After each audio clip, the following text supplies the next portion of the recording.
Hello there, and welcome to a very, very late review or thoughts on, let's talk about, as I tend to call them, To the Rise of Skywalker.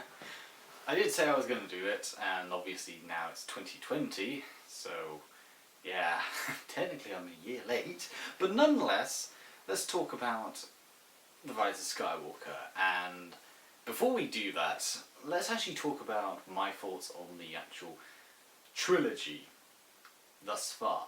Because in many ways you kind of need to talk about the trilogy and your thoughts on, or what my thoughts are on the first film, Force Awakens, and Last Jedi, before talking about this one. I'm not going to include all the side stories like Solo or Rogue One, because let's be honest, everyone considers them side stories, and plus people actually like those movies. It's the main trilogy that is the main problem, I think, is the main problem that people have, and it's creating a lot of the conflict. And so Force Awakens, when I initially watched it, I did think it was definitely a rehash of A New Hope.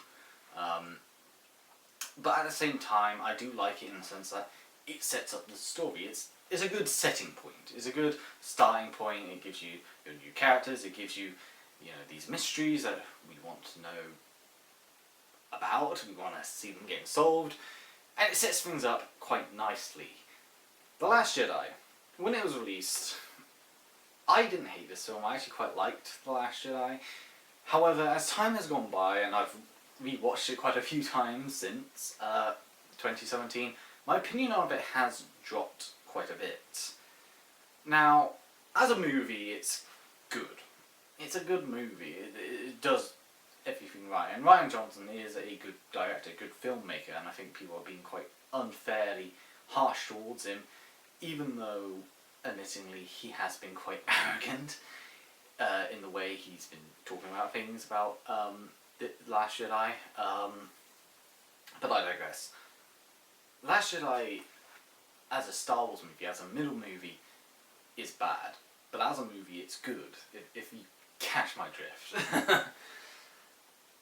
As a middle movie, as a Star Wars movie, it is bad in the sense that there's not really a passage of time between The Force Awakens and this film, and it's such a minor, minuscule sort of story that it doesn't really affect the larger scale of things. And it did a lot of things which obviously fans didn't like. The way Luke was portrayed, for example, was quite critical. They had Finn and Rose and Poe Dameron's story, which weren't very good.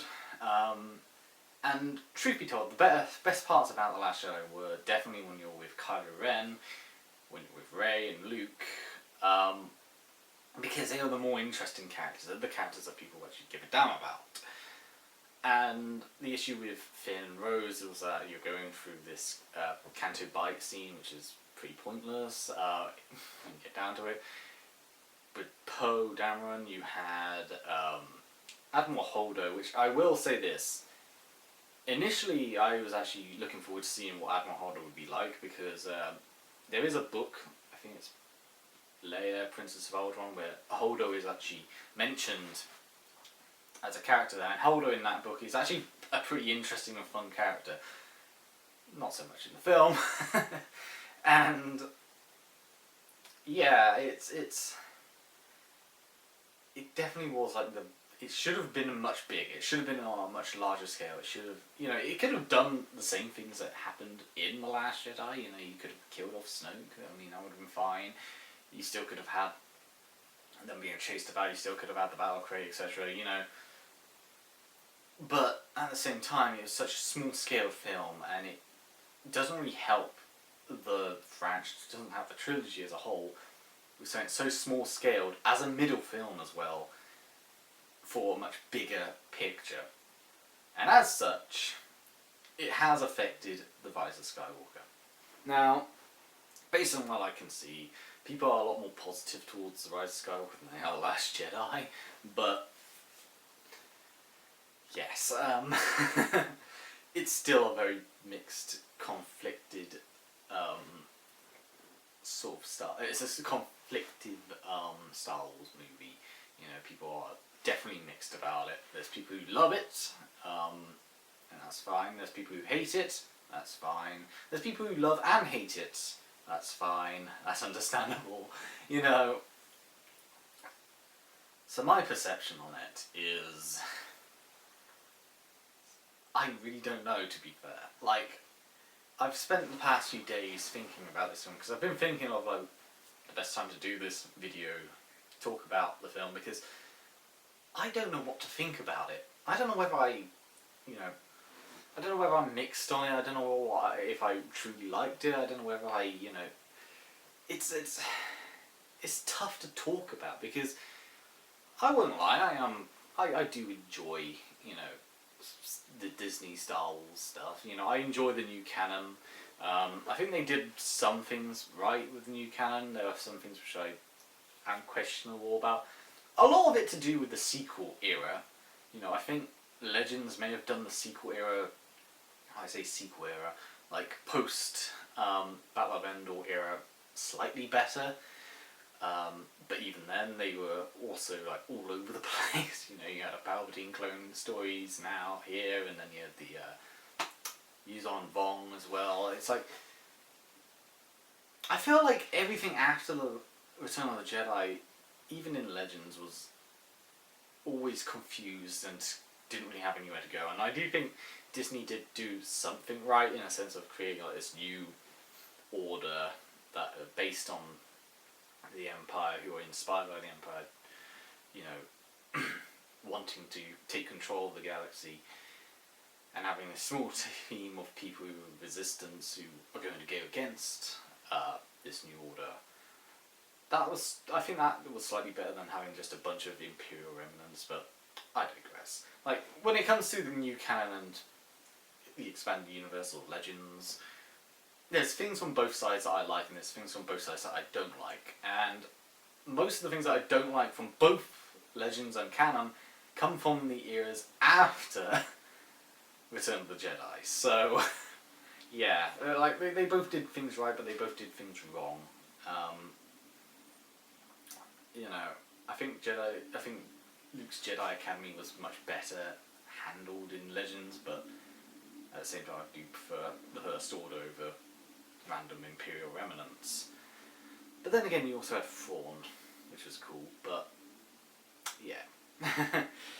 So, with all that said, the actual Rise of Skywalker, the final film in the trilogy, the final film in the Skywalker saga, and I will admit, I am very mixed on the film. It's a very confused mess of a movie, and it definitely feels like they were trying to cram Episode 8 and Episode 9 together. Not Last Jedi Episode 8, but J.J. Abrams' version of Episode 8 in with his version of Episode 9. And it really highlighted a problem with me, for me, in the sense that, unlike the prequel trilogy or the original trilogy, there was no real structure or any planning committed to the sequel era. It was just a case of, let's just force out Star Wars film after Star Wars film every year, just because. And I'm not saying that every Star Wars film is bad. Like, even though I was a little bit critical of Solo when I first watched it, after a while I have come to really enjoy Solo. And Rogue One is great as well. And like I said, Force Awakens, even though it's a rehash, is enjoyable. And plus, if you look outside of the films, you do have the books and the comics, which are enjoyable in their own right. Even Jedi Fallen Order is meant to be really good. I haven't played it yet. I haven't played it at all, but it looks good and it's been said to be really good. It's kind of a shame, really, because 2019 was a good year for Star Wars. You had, those Kylo Ren comic books and the Age of Resistance and the Age of Republic, etc. comics that were really, really popular. You had, Jedi Fallen Order, and you had The Mandalorian over in America, because as British didn't get Disney Plus yet. So really, this film, it had a lot to contend with in the year 2019, and it had a lot to. It really had a tough job. Let's be honest now. You know, it had to end the trilogy, it had to end the saga as well, and boy, did it fail at that. You know, the first half of this movie is a mess, an absolute mess. This is where when I said, you know, he's trying to cram in his own version of episode 8 and episode 9 together, and the first half of this movie definitely felt like that. You know, you're jumping from random location to random location within like a few seconds. You know, the opening crawl, by the way, immediately tells you that Palpatine's alive, and we immediately see Palpatine after Kylo Ren is killing a bunch of Mustafarians, and he grabs a Sith relic, sort of like a Sith holocron more or less, and he goes to this certain location. I forgot its name. Oh fuck, I don't remember the name, but Exodore, maybe. No, don't know. Regardless, he goes there, he finds Palpatine all alive. Sure, he's a bit crooked, he's missing like a finger here, and he's got no pupils in his eyes, and he's being attached to this giant, like, almost like puppet operating machine. And you do get this sort of visual hint at how Palpatine survives by the fact that you have a bunch of Snoke clones. So I presume it's a clone of Palpatine that just so happens to have Palpatine's energy, etc. I will say this, they don't really explain how Palpatine came back, but my assumption is it is a cloning, using Palpatine's DNA because of the Snow clones. Which would tie in with Legends, sort of. Nonetheless, so Kylo Ren gets told to kill the girl by Palpatine, and we see the girl, Rey, and she's in this, in where the Resistance are based, and it's this forest sort of planet, playing with those little ball things that Luke trained with, and she's training with Leia apparently, though Leia's just sat there watching for the most part. And of course she sees visions of Kylo Ren all of a sudden, and it really is just sudden. You know, there's no like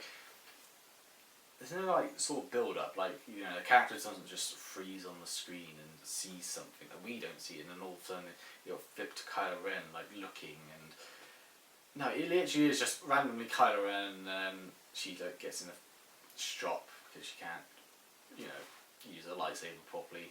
She throws the lightsaber. It spins, it cuts down a tree, and she destroys the ball with a stick. Tree falls on top of BB-8 and damages it. Then we show Finn and Poe. I was going to say meanwhile, which it is meanwhile. You see Finn and Poe all of a sudden there on the Millennium Falcon. They find out there's a Resistance spy, and there's this horned alien, and he says you should win the war if you want to. If you want any more stuff, I guess. If they want to pay him, I guess. And all of a sudden, TIE fighters come along to try and chase him. They speed away and they do light speed hops. Apparently, TIE fighters can do light speed now. I noticed that the TIE fighters were zooming out into light speed. I guess it sort of makes sense because the First Order TIE fighters are meant to be more upgraded than the Galactic Empire's TIE fighters, but yeah. It's kind of weird to see in a way, but he does light speed hops. He goes to all these different planets. One of them, I will say this, one of the planets actually looked like the planet where Plo Koon died in Revenge of the Sith. It was like this almost industrial looking planet, you know, the sort of planet that looked, it almost looked like Metro Nui from Bionicle, if you remember the old Metro Nui, the 2004 line, with the sort of like industrial look to it. That sort of look.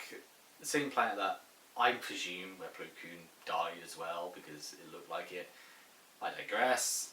That's the problem with Star Wars in general. Like, any of the movies I would like spot things, or know things from like other sources. Like, I remember I got excited when Lando mentioned Aurora Singh in Solo. I digress. I I'm getting distracted. It's Star Wars. But then again, if this opening is all over the place, so just like me, it's all over the place. So we see, so he goes into through light speed, he lands, and Millennium Falcon's on fire. He gets angry with Rey because BB-8 is broken, and of course she gets angry with him because the Millennium Falcon is broken. Let's see what happened next. Oh yeah, we get told about the Emperor because the Resistance spy said the Emperor's returned. Oh no, and we gotta go to this planet, but we have to find this planet. But then it turns out it's not on Pasanas, I believe, which is this deserty planet, and it's actually over someone else. It's like, yes, it's a little bit confused. So they get told they have to go to Pasanas, and when they go to Pasanas, we see the Knights of Ren, and it cuts to the First Order, and we see the Knights of Ren, and if you were looking forward to the Knights of Ren, and you thought they were really cool looking, you know, badasses, they in the trailer posing with their giant swords and axes and what have you, prepare to be disappointed, because the Knights of Ren do nothing in this film. They do absolutely nothing. We get the implication that they decapitated the horned alien because they chuck his head on the table, but they do nothing in this film. It's funny because they had the Rise of Kylo Ren comic book, and that has the Knights of Ren in it, and it does so much more to the Knights of Ren and Stoke for that matter than the films did. So yeah, the Knights of Ren literally do nothing in this film. They appear maybe 10 minutes max. Actually, that's being too generous. I think maybe less than 2 minutes. Less than 2 minutes for the whole film. And all they do is just stand around posing. Literally, you know that scene in the trailer where you see the Knights of Ren stood on top of this rocky cliff, and they're all just standing around looking around? That just happens when they're looking for the dagger, the Sith dagger, which has the way to get the Sith relic to go to find Palpatine. They literally just do that, and then you don't see them again. Well, except maybe you do see them slightly when they kidnap Chewbacca, and then you don't see them again at all until the very end.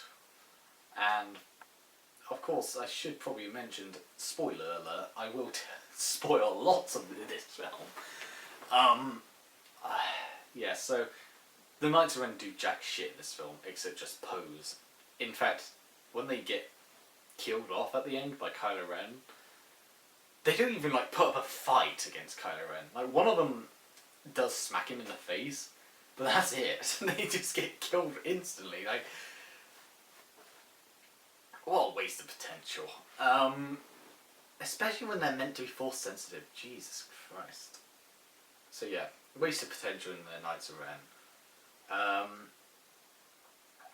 Another waste of potential, something that I was quite disappointed by myself, was the Sith Troopers. Now, the Sith Troopers don't really appear until literally at the end, and I was hoping that we'd at least get some, like, we'd at least be shown, like, how powerful and tough these Sith Troopers are. Like, even if it was, like, one of Palpatine's Sith Star Destroyers, like, went over above a planet and deployed a bunch of these Sith Troopers down on the ground, and they just mowed everyone down, like mowed down like a group of Resistance troopers or something like that. It would have like made them at least menacing, but no, they're just red stormtroopers. That's it. They just get killed off easily as well, and it's like, and they don't even appear too much as well, and they looked really cool. It's really that really disappointed me. Like, Knights of Ren were disappointing, but the Sith Troopers, for me, I thought they were really cool looking. They don't do anything. I should probably go back to what I was talking about, the plot. So yeah, they go to Pasanas, and they're looking for a ship, because this alien was working as sort of an assassin for Palpatine, and he knew of the location of one of the Wayfinders, one of the Sith Wayfinders, to find where Palpatine was or where he was going to be hiding. And as he does, as they do, I should say, First Order arrive. They know that they know that they're looking for it, and it's a big festival with these sort of like tentacle Ood-like aliens. You know, the Ood from Doctor Who. They look like that.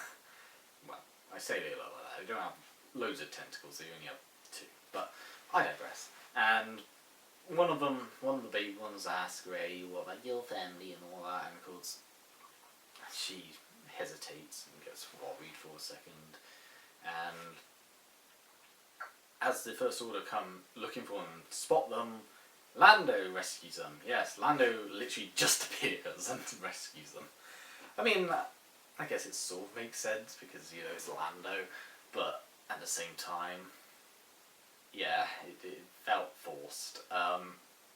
Lando's there, he smiles, and he just gives them friendly advice, and that's it. They go off, and that's when you see the scene, which is in the trailers, where you go those sort of like tracked motorbike things with the jet troopers, and they're on the ski slips, and they go across, and they crash land. They kill off all the stormtroopers. They crash land, and they fall in this like quicksand sort of thing. This not necessarily quicksand because it looked dark, and they sink in. They sink in, and they're in this underground passage. They find the ship, or what was left of the ship. One of the ships, I should say, a speeder, I think, actually, has a Sith relic on it, and they then find the remains of the Sith assassin. He's got a dagger, and he's inscribed it in a language telling where to find the Sith relic. C-3PO reads it, but he says, "I can't read it. You know, it's not... I understand it, but I'm forbidden to read it." And, of course, they get really pissed off, and that's when they have to go to another planet, and I forgot what this planet is, but it's a snowy sort of planet, and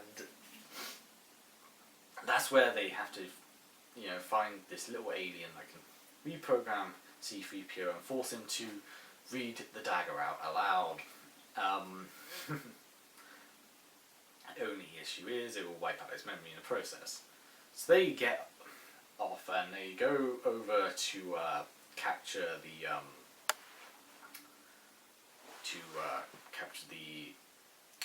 not capture, but use the ship that was left behind by the assassin. You know, the Sith assassin's ship that he left behind. And they all go on board, they get rid of the cobwebs. And the reason why they don't go back to the Millennium Falcons... Actually, why didn't they go back to the Millennium Falcon?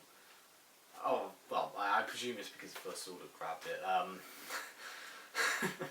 Jeez. And that's where you see that little droid, you know, that was shown off at the convention, Star Wars convention, Dio. What pointless character that is. Dio, this cone-shaped droid, and they program it and he comes to life and he's a little bit scared of people, but then he grows to like them. He really doesn't serve a purpose in this story. But he's there. So they rush back. They try to, you know, lift off, but Rey, she gets sort of distracted and she walks out into the desert. Chewbacca follows after her, but Chewbacca's also got the dagger with him, and Chewbacca gets kidnapped by the First Order. He gets taken onto a transport. Now there's 2 transports, and she's put on one of them.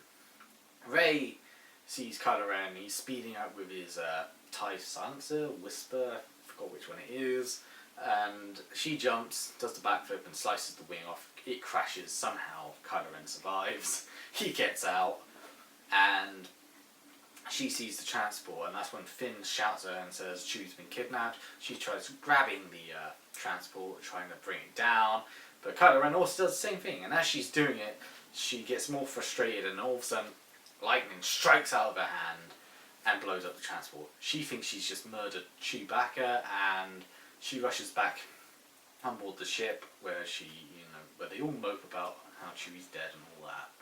So they go to the ice planet, and there's First Order like walkers about. There's First Order all about smashing down doors and telling people, to line up against a wall, etc. They're searching them, nightly patrols, etc.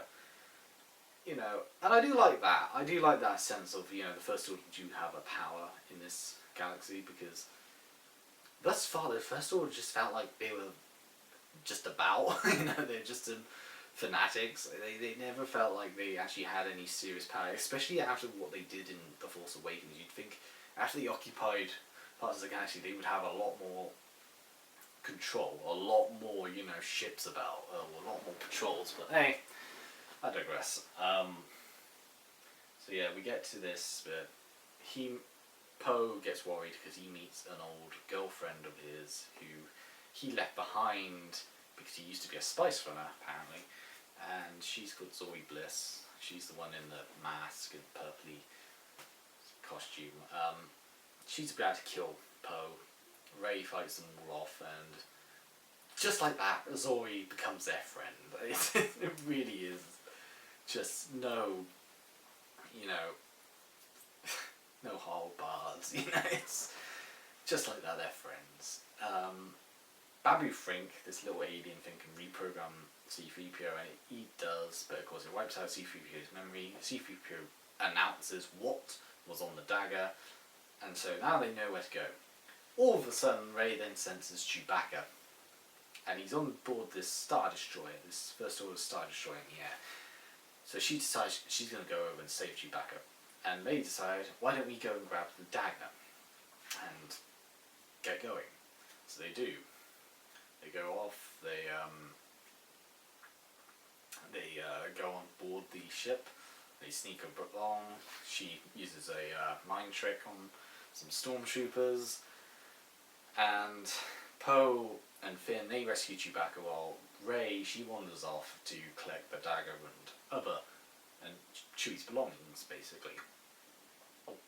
That's when she's confronted by Kylo Ren, although quite strangely, I will say this, it's a mind sort of thing they did in The Last Jedi, when they bridged the minds together using the Force. I presume it's Palpatine this time, not Snoke, because Snoke's dead, but they bridge the minds together, they have a fight, and as they're doing it, they keep flashing between down the ground and up on the Star Destroyer. Kylo Ren, they then smash the Vader's helmet, and this is after the revelation is made that Rey is in fact the granddaughter of Emperor Palpatine. And I don't mind that twist at all. I won't lie, for me personally, I would have preferred it to be Luke's daughter. That's my preference. But then again, I don't mind that it's Palpatine's granddaughter. It sort of makes sense. Especially if you know from Legends, in the sense that Palpatine did have that bold woman, the bold chick in Revenge of the Sith, that Umbarians, next to him. Apparently she had a kid with Palpatine secretly, and Palpatine had a load of secret children outside. So, it sort of makes sense. But, nonetheless, Palpatine, she's shocked by this revelation, and as she rushes off, Chewie, Poe, and Finn get captured. They're about to be executed, but General Hux comes along and he rescues them. Because it turns out General Hux is a resistance spy. And then as quickly as they announce that, he gets killed off almost 2 minutes later. 3 minutes, maybe. 3 minutes later, 5 minutes later, just say 5 minutes later, he gets killed off by Admiral Pride. Now, Admiral Pride, this was a character I was looking forward to. You can see where this is going. I was disappointed. So, Admiral Pride, he's played by Richard E. Grant. He looks intimidating, acts intimidating, he looked cool, and he felt like he was going to be the Tarkin of the sequel trilogy, or at least for this movie, and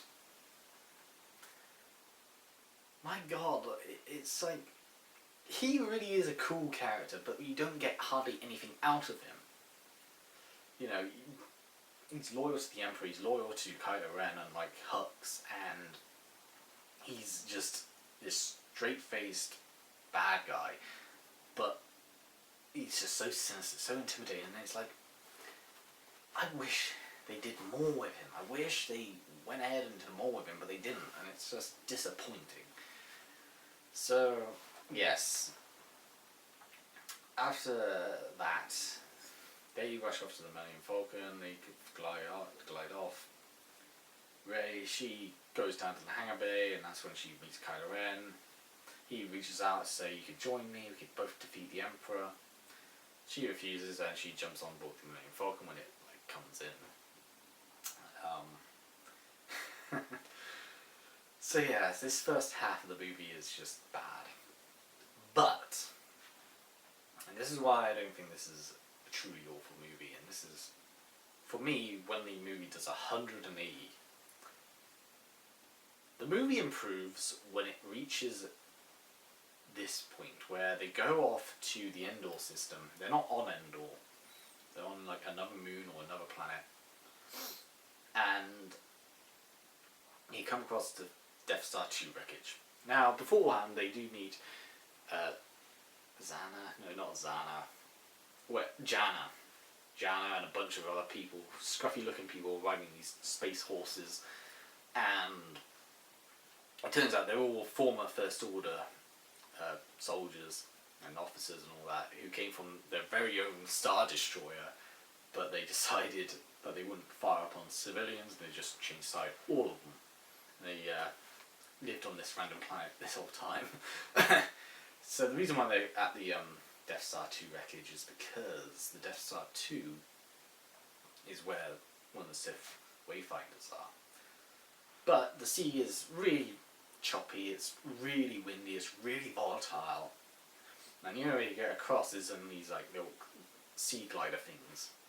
Now I will point this out, there is a sort of plot hole here, in the sense that we can't go across the Death Star 2 because the sea is too violent. And yet Rey and later Finn and Jana both go across on these sea glider things over to the Death Star 2 wreckage. Yeah, I don't think they really read the script there. I think they made a bit of an oopsie. But nonetheless, Rey's determined to go across and get it, and of course that prompts Finn and Jana to then go across after her.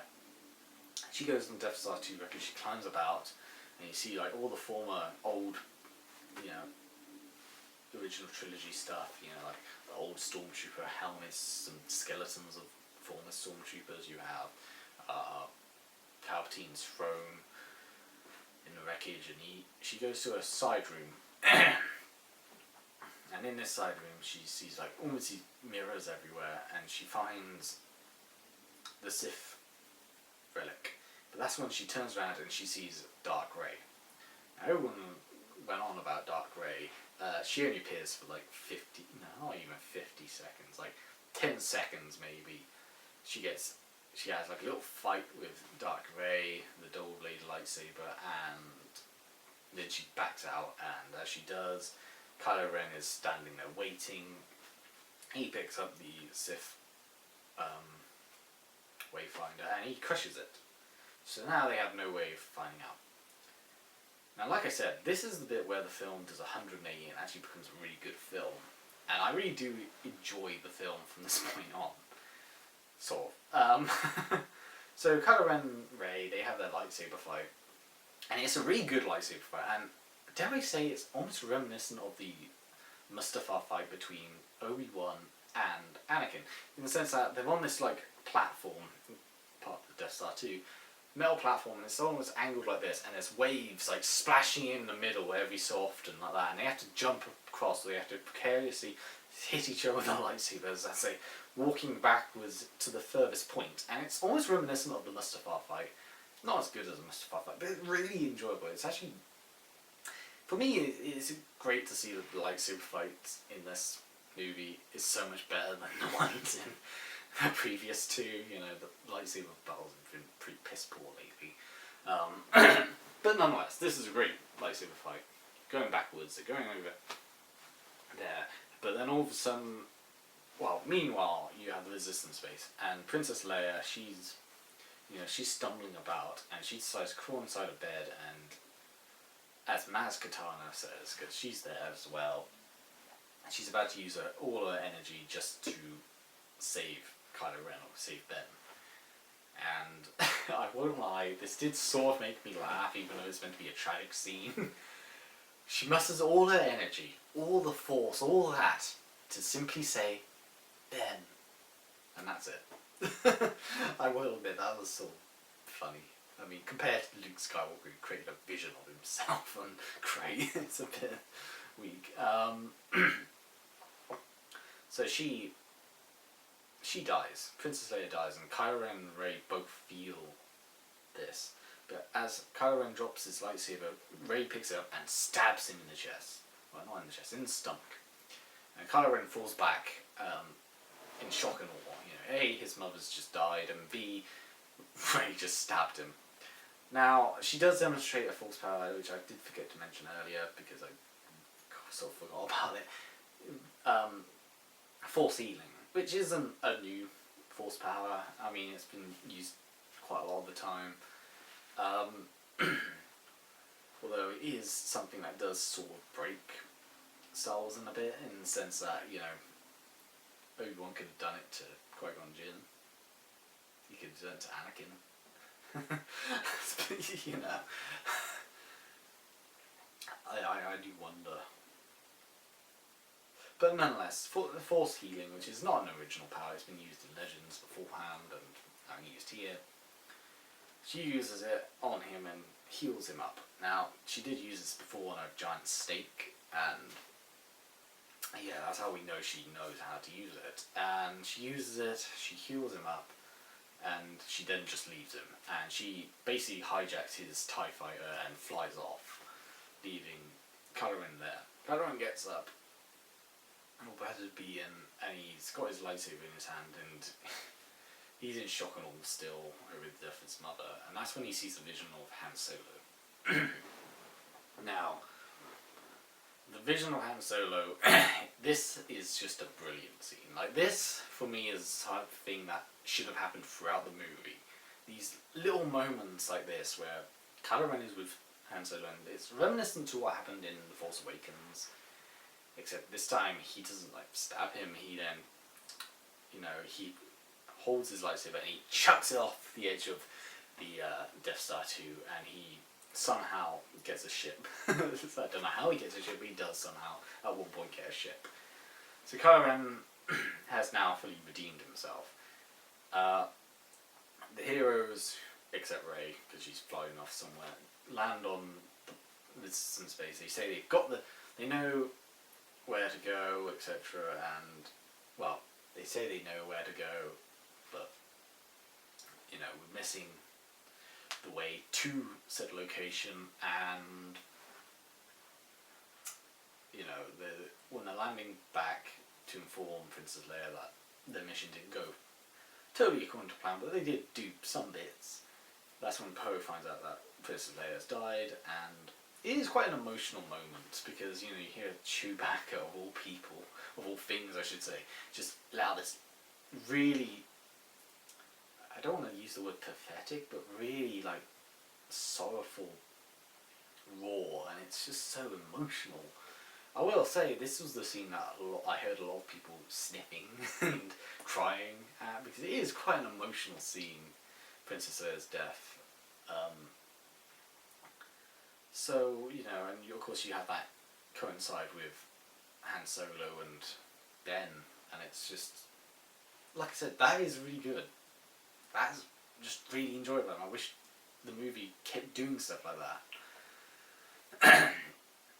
So Kylo Ren, I meant Rey, she goes to, is it Act 2? Which is where Luke exiled himself. And she sets fire to the TIE fighter, and she's enraged because she thinks she's failed. She thinks that because she's granddaughter of Palpatine, she's going to, you know, become him no matter what. And And she picks up the Skywalker lightsaber and she chucks it into the fire, but then Luke's force hand grabs it. And as he does, he walks out and he, gives Rey some comforting advice. And he then informs her, I've got another lightsaber here. And he gives her Princess Leia's lightsaber, which I thought was kind of cool. I mean, once again, it sort of fits in with Legends in that sense that Princess Leia also did have a lightsaber, did have the Force. And you have this flashback of Luke and Leia when they're younger, training. Now, I will say this. Luke looks fine when he's CGI'd young, but Leia? Ooh, that was some awful CGI.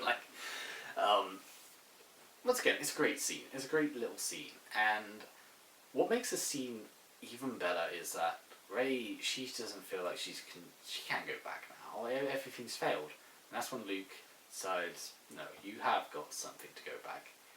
And this scene made me smile. This scene is probably the best scene in the entire movie. And if you remember The Empire Strikes Back, when Yoda lifts up the X-Wing, because Luke tries doing it and he fails, and Yoda does it almost effortlessly and lifts the X-Wing back from the swamp onto the ground. And he says, that is why you fail. Rey, a similar thing happens, except Rey doesn't bother. Luke lifts up the X-Wing, almost as if the student has now become the master sort of sense. And he lifts it up, and he plants it back down, the X-Wing that was onto the sea, and he gives a smile, and it is so great. It is such a great moment in the film. It is such an awesome moment in the film. Just seeing that happen. That for me made me smile. And so Luke, well, I say Luke, Rey goes into Luke's X-Wing, and R2-D2 picks this up, and of course they think it's strange that Luke's X-Wing is moving about because Luke's dead.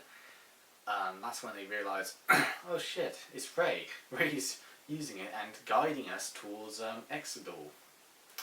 And actually, to be fair, how does she know where to go to Exegol? And of course, that's when the Resistance think, you know what?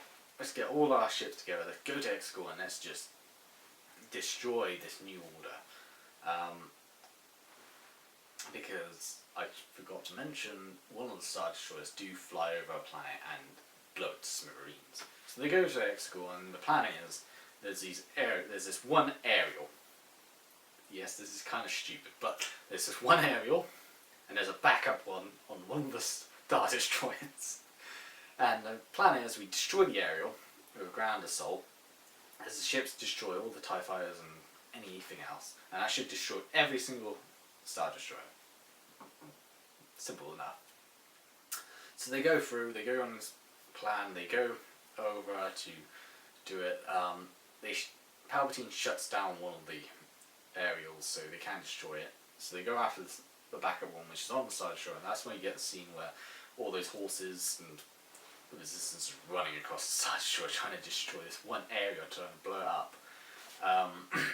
Which is visually quite fun, as everyone else is trying to take down all the TIE fighters. Meanwhile, Rey lands and she goes into the Sith temple. She goes into this Sith temple, and this Sith temple in the beginning, and she meets Palpatine, and he says, "Granddaughter, you're here." And of course, in the background you have all these Sith cultists, or Sith maybe, I don't know, and he says that the way you can do this is if you kill me, because then my essence will be transferred to you, and you'll become Empress Palpatine. You'll rule over the galaxy. The Jedi will be dead, etc., etc. Evil bad guy speech. Rey doesn't think she'll do it at all, and that's when Palpatine opens up the roof and shows how the Resistance is being decimated. Pretty much every single Resistance fighter is killed, except for maybe Poe Dameron, and except for maybe like the main heroes, basically, with the exception to Temmin Wexley, which I will admit that death did piss me off a bit. I know some people wouldn't care, but if you're someone like me who's read the books as well as, watched the films and the comics and all that, Temmin Wexley is quite an important character in the sequel era. He was the main character in the Aftermath trilogy, and I just feel like killing him off was just a bit of an insult, really. I won't lie, that did really annoy me. But as all hope is lost, Rey, she comes close to trying to kill Palpatine. But as she, and she's about to swing down on Palpatine. Meanwhile, Kylo Ren lands, and that's when he's confronted by the Knights of Ren. They smash him they hit him in the face, and of course, he gets up. And as he gets up, he can sense Rey, and Rey senses Kylo. Poe, having seen everyone being killed, basically, he says, "Oh, I'm so sorry, I'm so sorry." And that's when you see Lando in the Millennium Falcon, and you see all these starships from across the galaxy, and of course you see Poe's girlfriend, I forgot her name. Not the the spice runner mask, I forgot her name. Zoe Bliss, that's her name. And you see all of them, and in a strange way, I know this was meant to be the Avengers Assemble moment of the film, but in a way I wasn't really that excited. It's strange, I didn't really feel very excited by it, and I think it might have been because of that messy first half that made me less excited for the second half. But nonetheless, it's kind of cool to see all these ships, like the Phantom, for example, from it's in the Phantom, or the Ghost from Star Wars Rebels and all that. You have a ship from Episode 1, Phantom Menace, the big red ship. It's just great to see, and they all come together and they just blast apart the ships, and Rey, as she's got the lightsaber like that, she then shows off that lightsaber's disappeared. She's given it to Kylo Ren, and he has a lightsaber, and it's the Anakin Luke's lightsaber, which is kind of cool to see that he gets the Skywalker's lightsaber. He does that sort of shrug that Han Solo did, and he just decimates the Knights of Ren as he charges in with Rey to face Palpatine. Of course, Palpatine is disappointed, and he says, "The sky last Skywalker and the Palpatine together at last," and that's when he decides to use his Force energy to drain them of the Force, more or less, and empower himself. And as he does, his pupils start to return, his fingers grow, and he has reached ultimate power. He does say "do it" in this film, by the way. And he also says the Plagueis quote, well, sort of the Plagueis quote, dark side of the Force. But nonetheless, Palpatine is back on form. He's got his glowing eyes, he is proper Palpatine again, and he, showing off his ultimate power, he zaps the sky with his Force lightning at a tremendous amount, and he destroyed all the resistance ships in one go. Like, they start falling from the sky and smacking down. And of course, both Kylo and Rey are knocked unconscious on the ground.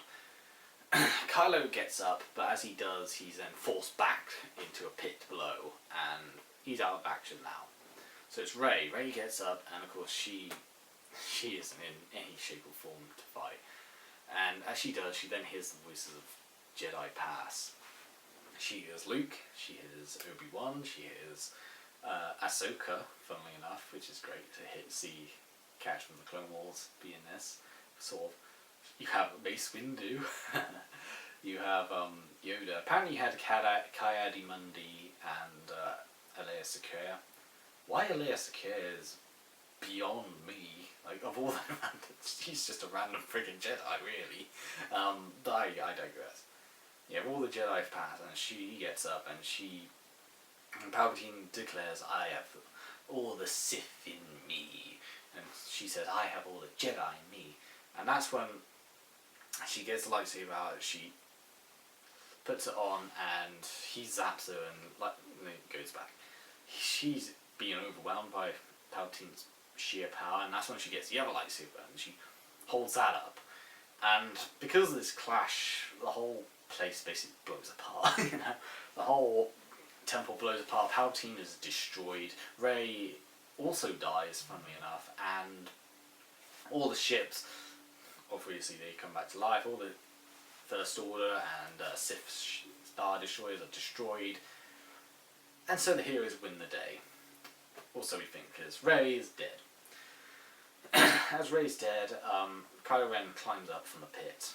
As he climbs up from the pit, he wanders over, and he sees how Rey has made this gracious sacrifice, and he bends the knee and, remembers her. All the resistance fly back, and they remember Rey forever. Okay, that's bullshit, but what really happens is, Kylo Ren gets up, he picks Rey up, and he uses his Force healing to heal her. But it takes a lot of energy to do so, and let's be honest, Kylo Ren wasn't in a good condition, and he and Rey then decide they would kiss, which I will admit, it came as a shock. I didn't expect to see the whole Reylo thing actually come to a reality, but hey, apparently they wanted it and they had it. But as they kiss, Kylo falls back and he smiles, but he fades away. He's become one with the Force. So then Rey goes back with the heroes and they all just celebrate. I mean, you see clips of Cloud City where a Star Destroyer has been destroyed. You see Jakku, another Star Destroyer, has been destroyed. You see Endor, where a Star Destroyer has been destroyed. You see 2 Ewoks, one of which I believe is Wicket. And basically, everyone celebrates. They don't give a shit that Kylo Ren sacrificed his life to save Rey or anything like that. There's no, there's no like Vader scene like they did in Return of the Jedi, where even though Vader was a bad person, they still, his sacrifice or his redemption is remembered at the end. There's none of that. It's just, let's celebrate, we won. There's no, remembering the ones that got killed in the process, So they all celebrate, and it ends with a scene which, once again, is another really good and impactful scene. Rey goes back to Tatooine, and as she does, she sees the old Lars homestead. It's been deserted. There's hardly anyone there. It's run down. There's sand everywhere. Doors are blocked, and she buries the 2 lightsabers, Luke's and Leia's lightsaber, and she buries it in the sand. And there's an old lady that comes along with this cowl thing, and she says, "No one's been there for a while, What's your name?" And she says, "I'm Rey." She looks over and she sees 2 little blue lights pop up. And then she smiles and she says, "Rey Skywalker." And then she wanders off in the sunset with BB-8 following after her, and of course not before she unleashed her yellow lightsaber. And in the distance you see Luke and Leia smiling as Force ghosts with the 2 sunsets, and it is such a lovely scene. But my god, was the first half so bad. The first half is so bad, and it just ruins the better second half. The second half is so good, and less confused and more straight to the point, and it has so many great scenes in the second half, yet the first half is so rushed, almost, and I think that's the biggest problem. This film feels rushed. They have a million different new characters, like Zoe Bliss, like Jana, like that little Babu Frink thing, that, you have that Sith bounty hunter, not bounty hunter, that Sith assassin, you have Pride, you have all these new characters, and yet you have to force them into this film. For one thing, you could have cut down on the characters, just saying. You could have cut down on the amount of new characters you had. You didn't actually need a Zoe Bliss, you didn't actually need Babu Frink or Jana. You didn't even need Pride. You could have still kept General Hux as the big bad general guy, Another thing that annoyed me is the ending, funnily enough. Not the Tatooine ending, but the ending of Kylo Ren, or Death of Kylo Ren. Now, I'm not one of those lunatics who are Reylo fans who attacked the actors and actresses and producers and directors for, killing Kylo Ren off, but I am one of the people that do think that Kylo Ren should have lived. Because for me, Kylo Ren was the most interesting of the new characters. He's the only one I actually gave a damn about. And I don't know, I just felt like, because they definitely wanted to do sort of something similar to Endgame. They have everyone together and they're all fighting the big bad guy, which is Palpatine in this case. But they also wanted to have their own like little Iron Man moment, which is with Rey and or Kylo Ren when they die. I think, for me personally, I think it would have been more impactful, because this is what I was trying to joke about earlier. If, you know, if Kylo Ren did see Rey dead and Rey did die,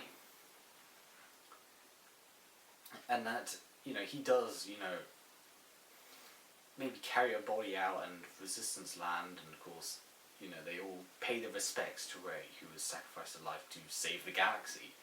And of course, you see all across the galaxy, there's celebrations, but there's also tribulations for those that have lost their lives. You know, it would have been more impactful in a way to see the last Skywalker go back to Tatooine, where it all began, and bury the lightsabers, and, you know, maybe go on his way as like this traveller, more or less, this rusty, I was going to say rusty old, but this lone traveller.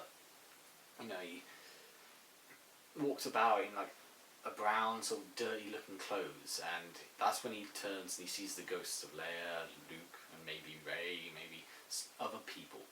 Maybe, I don't know, it just, for me, it would have had more of an impact if Rey died, because I know Kylo Ren redeems himself, but at the same time they didn't do much with the redemption. They literally, after Death Star 2 scene, he disappears from the movie completely until he reappears right at the end. It's like, I don't know, it would have been more impactful to have an actual hero die, and it would have felt more emotional. It would have been like I said, reflecting on Endgame with Iron Man stuff, it would have been similar to that. And, you know, I just think it would have been more impactful, personally. That's my perception on it. Obviously, Temo Wexley's death was a little bit annoying, but I know a lot of people wouldn't give two shits about him, so, you know, like, that's a nitpick. They had too many new characters, like I said. They, you know, had little time to introduce them. A lot of things just go by really fast in the first half. Like I said, the Resistance spy story arc just happens and then goes, like, immediately. It's a mixed bag, this movie. It's like, I don't know whether this is my least favourite Star Wars film, because I would argue it's better than The Last Jedi, but at the same time, I don't know what to think of it. It's like, what they should have done is been more careful with the trilogy, because this trilogy is technically, for me, and even technically speaking, is the weakest of the three trilogies. The original trilogy is obviously the best. Prequel trilogy, people either hate it or really love it. I quite like the prequel trilogy personally, but the sequel trilogy has just been a bit of a disaster, really. And, you know, from directors dropping out, from, you know, obviously what happened with The Last Jedi, Rian Johnson basically threw out the script and did his own little story, which would have been fine if it wasn't like a main little story, you know. And yeah, and the policy of having one film per year, I felt like Disney should have been a bit more careful. I feel like they should have not necessarily taken their time, but yeah, take their time a bit, because what we see in this film is rushed. We see rushness for the first half. It feels rushed completely.